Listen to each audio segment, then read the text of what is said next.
I'm not sure if this story is true, but it's pretty interesting.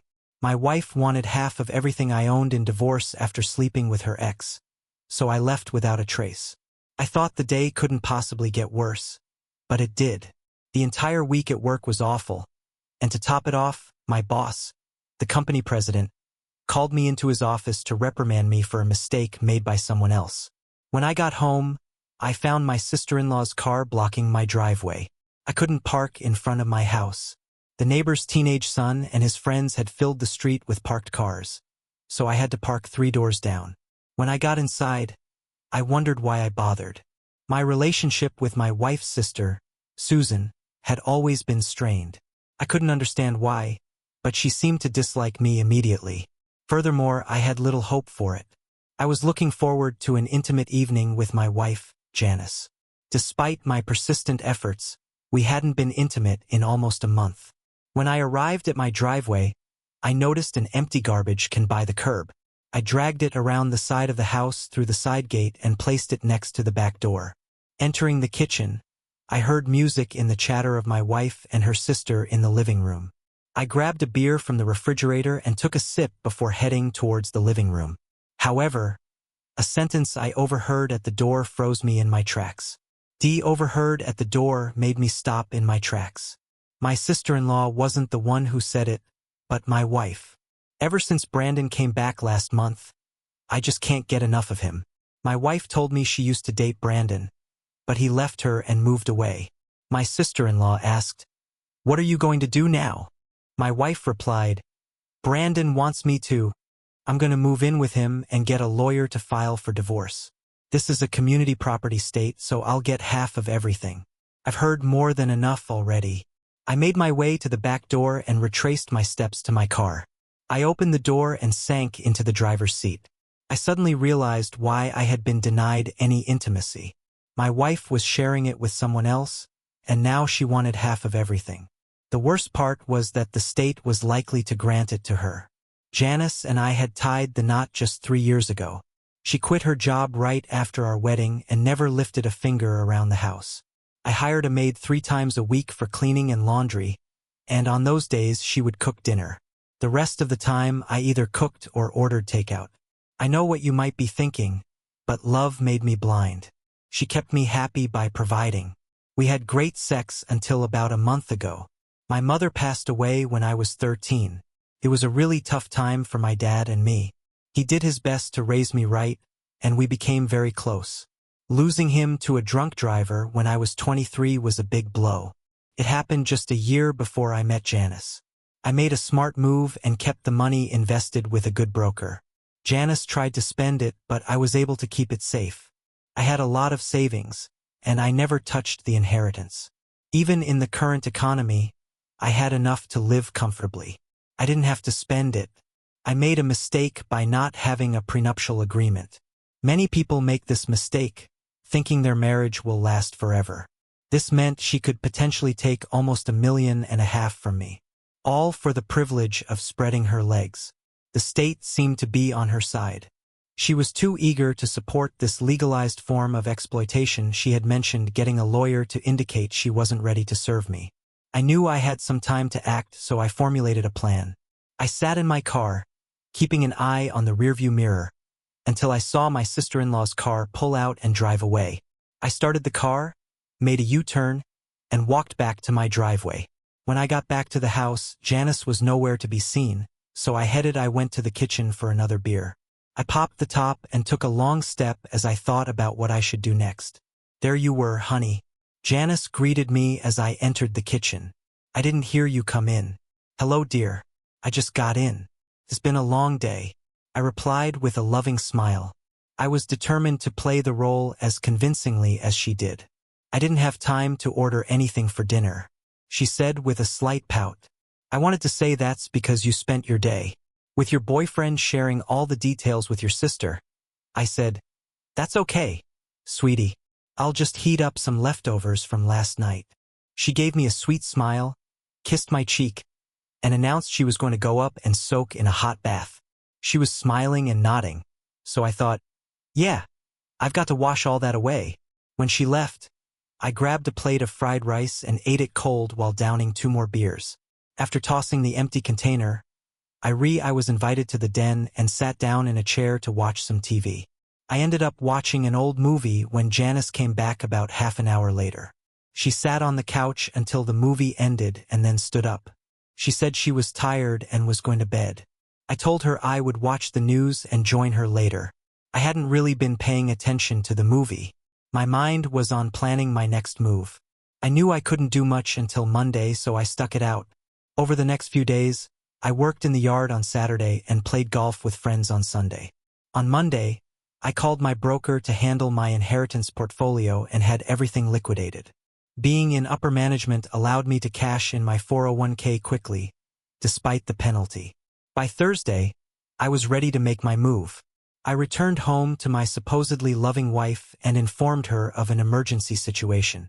I explained that I would be flying out for a week on company business. I packed 2 suitcases, that was all I needed. When we moved into this house, I had stored everything important to me. None of it fit with her taste, so there was nothing else I desired. The furnishings were her choices, and frankly, I couldn't care less about them. The silver lining in this situation was that we were renting the house, so I had no financial investment tied up in it. Having recently sold my condo, we were in the process of finding the right house to buy. When I say right, I mean right according to her standards. On Friday morning, I kissed my wife goodbye and left for good. I didn't look back. My first stop was at an old friend's place. Jake was surprised when I asked to trade titles for his older but rebuilt 4-wheel drive vehicle.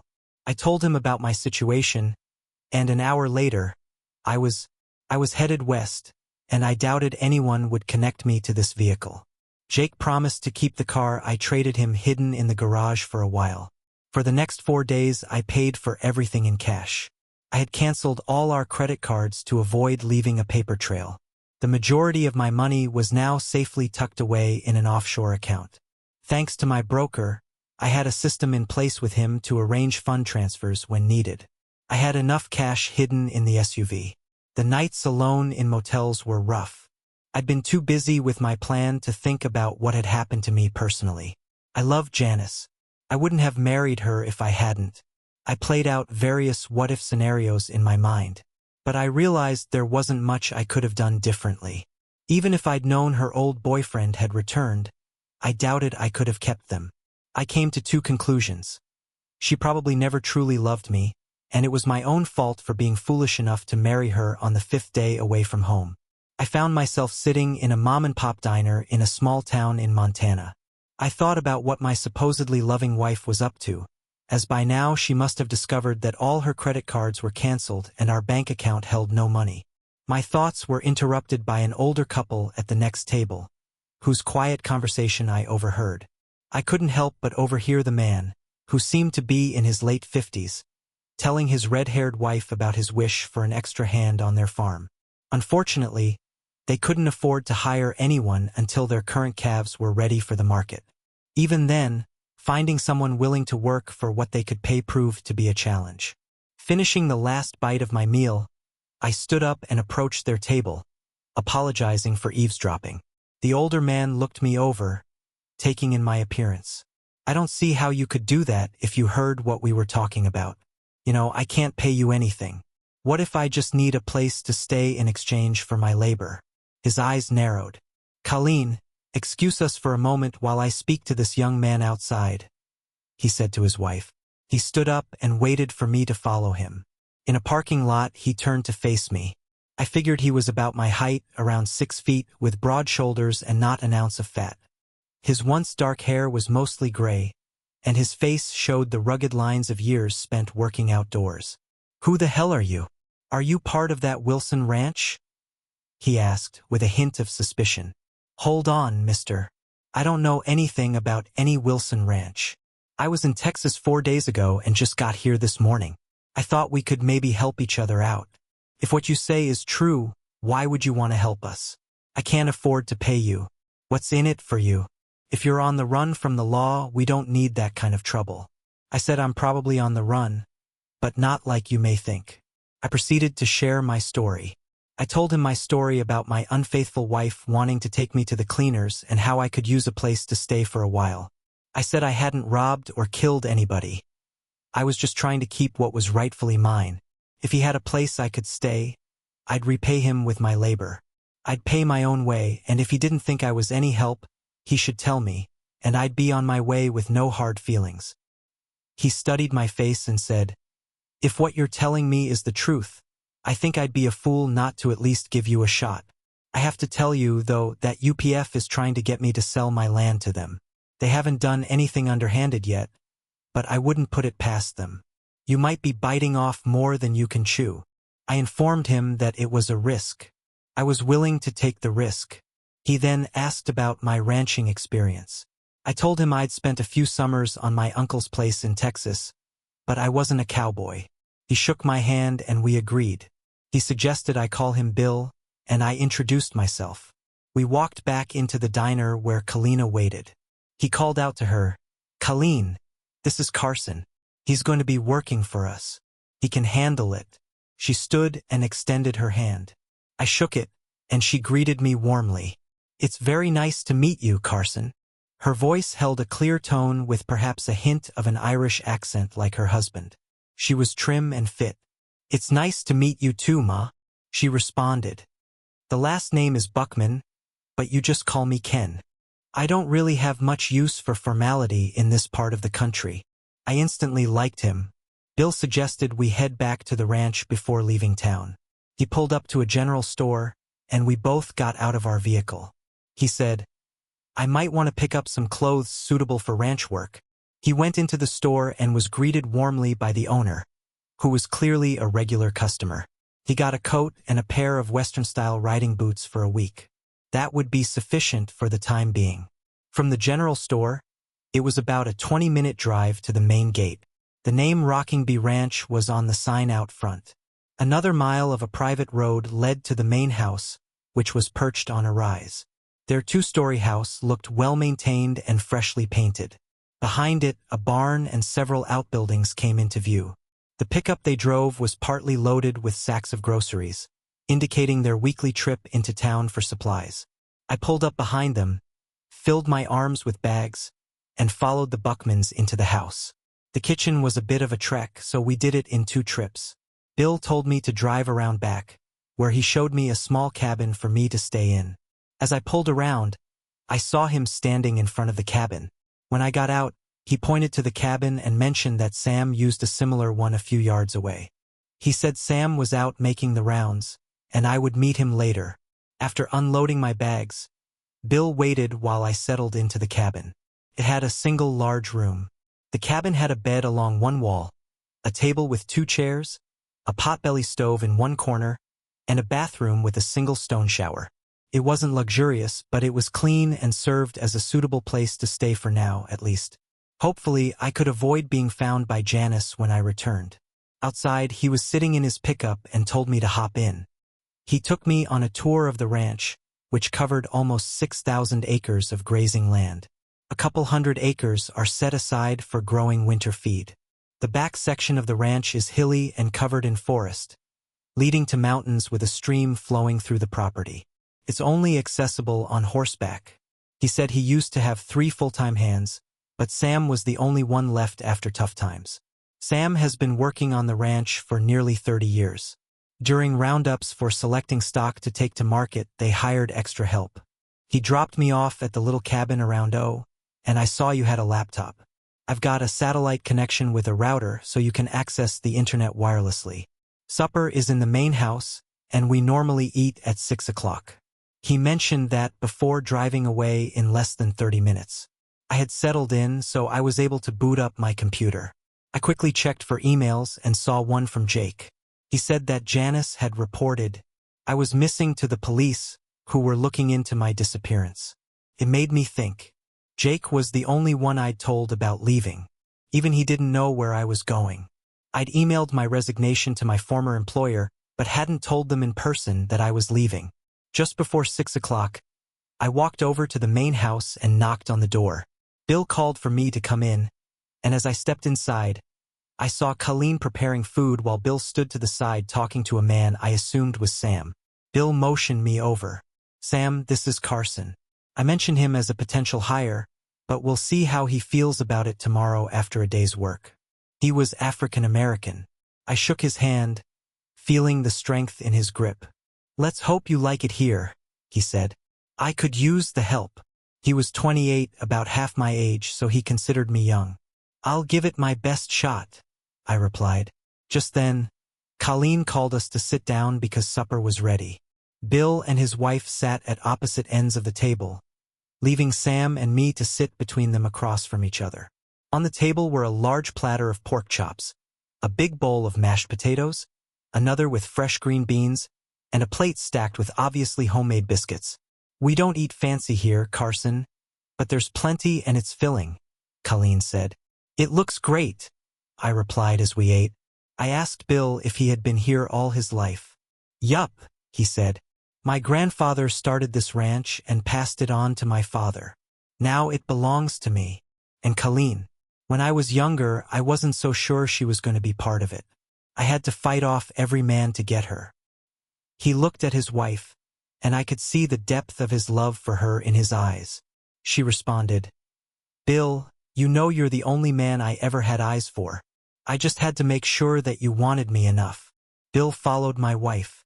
She has been responsible for the 3 happiest days of my life. The day she agreed to marry me, the day she did marry me, and the day she gave birth to our daughter Caitlin. I hadn't seen any sign of a daughter. Colleen must have noticed my curious look and said, Our daughter is away right now. She is finishing her doctorate in veterinary sciences at South Dakota State University. She has only been able to get home for the holidays, and we are anxiously waiting for her to come back home with her degree. Supposed to be home in a couple of months. Bill added, It'll be nice to have a vet in the family. That should cut down on some of the expenses. After dinner, I tried to help clear the dishes, but Colleen said it was her job and showed me away.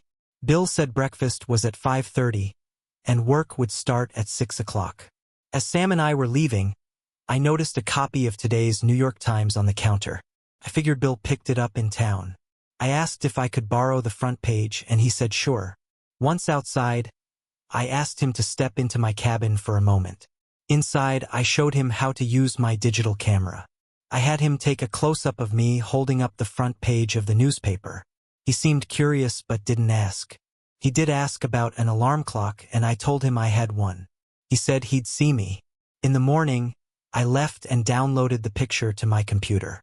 I drafted it into an email with a note to the police in my former hometown. The message said I was alive and well and had left town of my own free will. I chose a national newspaper instead of a local one and kept my location ambiguous. I sent the email to Jake and told him to use one of the local coffee shops with free internet access. My work email would likely still be active, so I provided my password. He was also given my password so that he could forward the original email and picture to the police without leaving any traceable paths. This way, I hope to avoid being listed on any FBI or national missing person lists. I assumed that the police wouldn't allocate extensive resources to search for a runaway husband, so I slept soundly that night. The next morning, I was up at 5 o'clock, showered, and dressed in time to walk with Sam to the main house. After eating, Bill instructed Sam to put me to work replacing fence posts. As we walked through the hilly section, Bill pointed out a horse and saddle that I would need. He seemed satisfied with the way I saddled the big brown mare. We then took 2 mules and attached saddle packs to load fence posts and a post hole digger. Bill joined us at the barn carrying a Winchester Model 94 and a saddle scabbard. He explained it was mainly for the rare occasion when we might need to. I put down a sick cow, mounted up, and led a mule. Leach, Sam, and I headed out, following the creek up into the hills. As Sam and I rode, we talked and got to know each other. I shared the story of how I ended up in Montana, trusting that he wouldn't betray my confidence in return. He told me about his own experiences. He had married right after high school, only to discover his ex-wife in bed with another man in a fit of rage. He was almost beaten to death, resulting in a 5-year prison sentence when he was released. Bill was the only one willing to give him a chance, and that's how he'd spent the last 30 years here. Sam spoke highly of Bill and Colleen, considering them to be the salt of the earth. Half an hour later, we reached the fence marking the property boundaries. Sam pointed out that not all the posts needed replacing, only those that had rotted or were close to it. Approximately every third one needed to be replaced. He stayed with me while I replaced the first two to make sure I was doing it right. He suggested working until around 4 o'clock, which gave me enough time to come back and take care of the horse and mules and make it to dinner at 6 o'clock.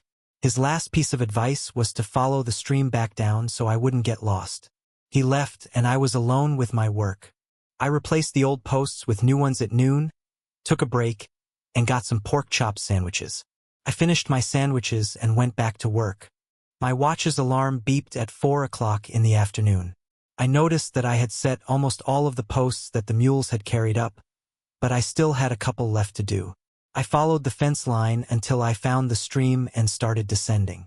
Just before leaving the trees, I discovered a natural pool where the stream flowed in and out. I stopped and admired the view. I recognized it as the most beautiful and serene spot on the ranch, back at the barn. I managed to unhitch the animals and get them fed in time while I was tending to the horses. Sam entered to bed down his horse, and we rushed to wash up and change before supper. We enjoyed steak that night. Exhausted, I made minimal contributions to the conversation and excused myself immediately after dinner to go to bed. I slept quickly and deeply. When I woke up, I was sore all over. My hands were absolutely aching from using the post-hole digger, and my arms, shoulders, and legs were throbbing too. Despite my regular workouts, there was a huge difference between a 2-hour gym session and a full day of setting fence posts. I hobbled into the kitchen and winced when I sat down. Bill and Sam gave me a couple of chuckles, and even Colleen couldn't hide her grin. Despite the soreness, I was ravenous and devoured my breakfast. Ready for another day of fencing? Bill asked as we rose from the table. I groaned and replied, "Yes, sir," hoping to sound more optimistic than I felt. Bill laughed. "I think you can give it a rest today. I'd like you to ride with Sam." I nodded appreciatively. The first task was to clean the stalls and replace the hay.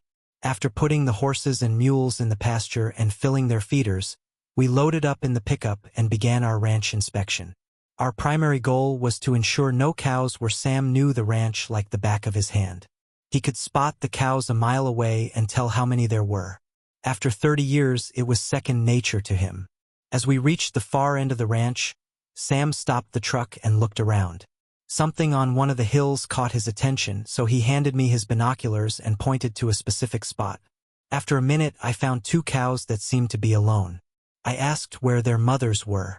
He gestured towards 2 cows near the tree line. "That's them over there. Their cows must have wandered into the trees, got lost, and kept going. We'll have to bring them down." I asked, "Are we hiking up there?" "Nah, it's too far. We'll go back and load up a couple of horses." The pickups were equipped with 2-way radios. Sam called Bill to inform him of what we had seen and that we were on our way to get the horses. When we got back to the barn, Bill had already saddled 2 horses and loaded them into a trailer. All we had to do was stock up and go. Sam guided us close to the tree line below where the calves were, and we unloaded the horses and rode up into the hills. Sam's 30 years on the ranch became evident once again as he knew the terrain like the back of his hand. Half an hour later, we eased up behind the calves and slowly began to push. As we made our way back down the hills, I couldn't help but laugh. When we cleared the trees, the wayward juveniles spotted their mothers. They ran howling to their moms and immediately sought out a teat to nurse on. The larger cows stood patiently, allowing their young to feed. It struck me how different it was from my childhood. That night's supper featured fried chicken, corn on the cob, and mashed potatoes. I talked more than the night before and learned more about Khan's parents.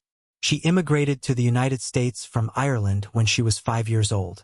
Her father was fascinated by tales of the Old West and brought the family to Montana, where he explained the trace of Irish brogue in her speech. She still retained the influence of her parents and felt much better the next day. I returned to replace fence posts after breakfast, and Sam helped me load up the mules. This time, though, I headed out on my own. Feeling the stream led me directly to my destination. This day proved to be easier than the first. The second day was even easier than the first. I had picked up a few tips to make the work less strenuous just before 4 o'clock. So I set the last post and headed back to the barn with some extra time. I worked on some of the stalls before cleaning up for dinner. On my fourth day, I helped Sam with some repairs to the buildings. The following day, I set more fence posts. The next 2 months flew by, and I started taking my turn riding the ranch to check on the cattle. We were in great shape, so we made a schedule where Sam took Saturdays off, Bill took Sundays, and I took Mondays. I used my day to do laundry and run into town if needed. I had grown quite fond of everyone on the ranch. Sam was good-natured and easygoing, and we often sat and talked after supper. I had a lot of respect for Bill. He was honest and hardworking, and we got along well. Colleen was very sweet to Sam and me, but I could see she had a feisty spirit. Colleen and Bill were getting excited at breakfast on Friday. Colleen told me her daughter would be back in a week. It was my turn to take a horse and ride through the wooded area to check for any cattle that might have wandered into the hills. I left at a little after 4 and made my way to the stream. I followed it down to the pool below the waterfall. I got off my horse, took off my shirt, and knelt down next to the water. I took my shirt off and knelt down next to the water.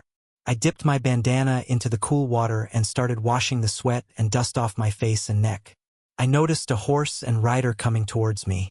At first I thought it was Colleen, but I quickly realized it was a younger version of her. This beautiful woman was Caitlin, with the same crystal blue eyes and red hair as her mother. She rode up.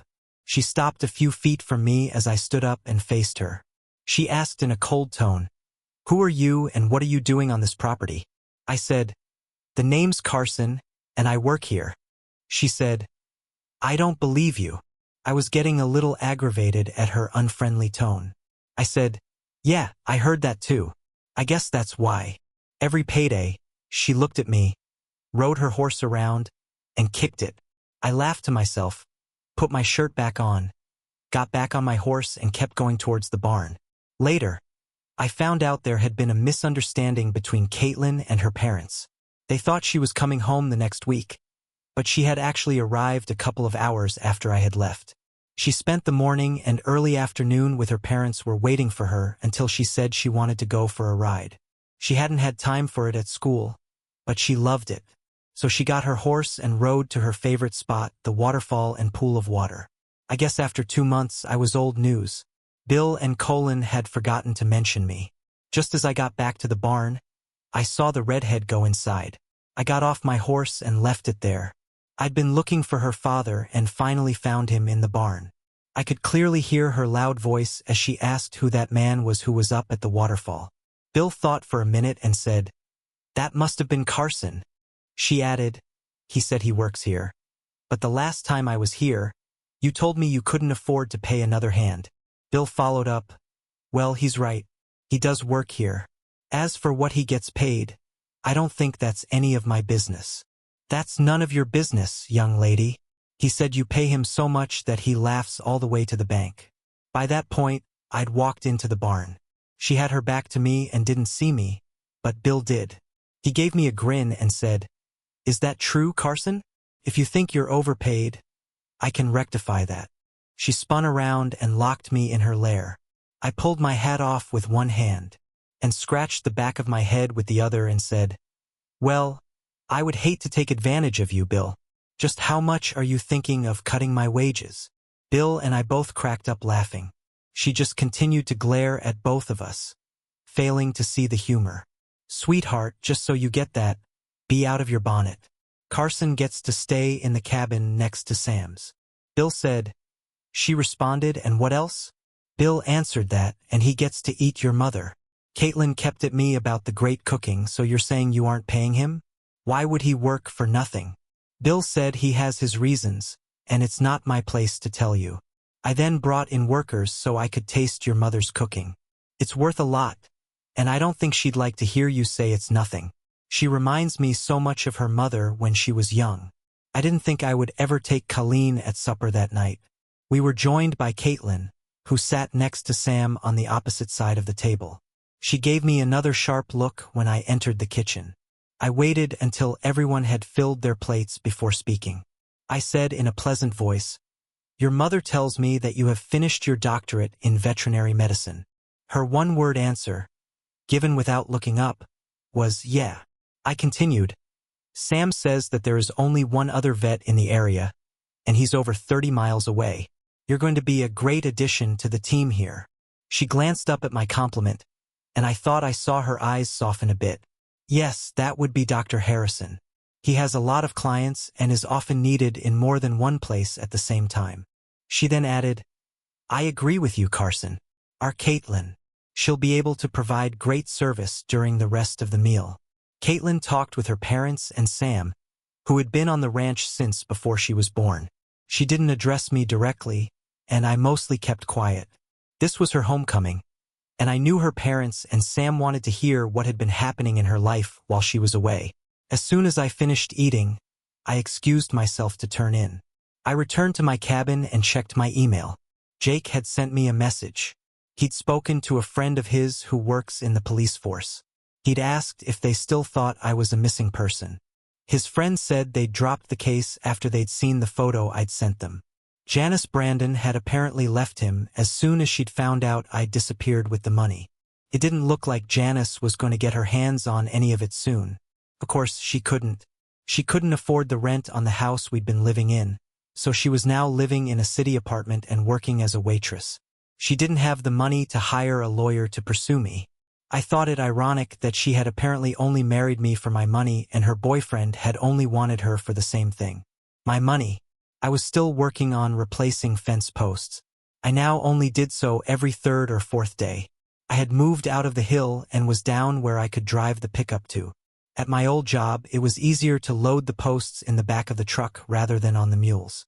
The morning after Caitlin returned home, I loaded the pickup with posts and drove to where I had left off. When it was my normal time to take lunch, I went to the truck and realized that I hadn't brought my lunch. If any of us were going to be working away from the main house all day, Colleen would make sure we had lunch. I forgot to pick mine up. I could have driven back to the house, but I decided that missing one meal wasn't going to kill me.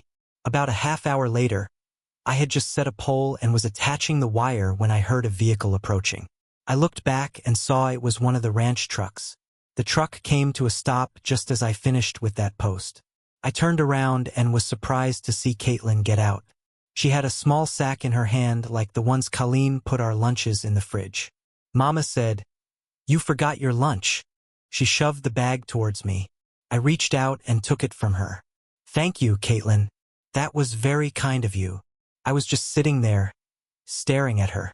My eyes just kept going, focusing on what was in front of me. "Why are you here?" she finally asked. I turned to look at her and decided to mess with her. "You can't tell anybody I robbed a bank and stashed the money.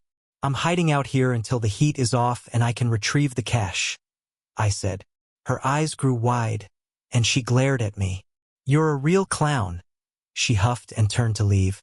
I waited until she was halfway to her truck. Then I called her. She heard me say her name and stopped and slowly turned around. I told her I married a woman who never loved me and only wanted the things I could provide for her. I ended up here because I just wanted to get away.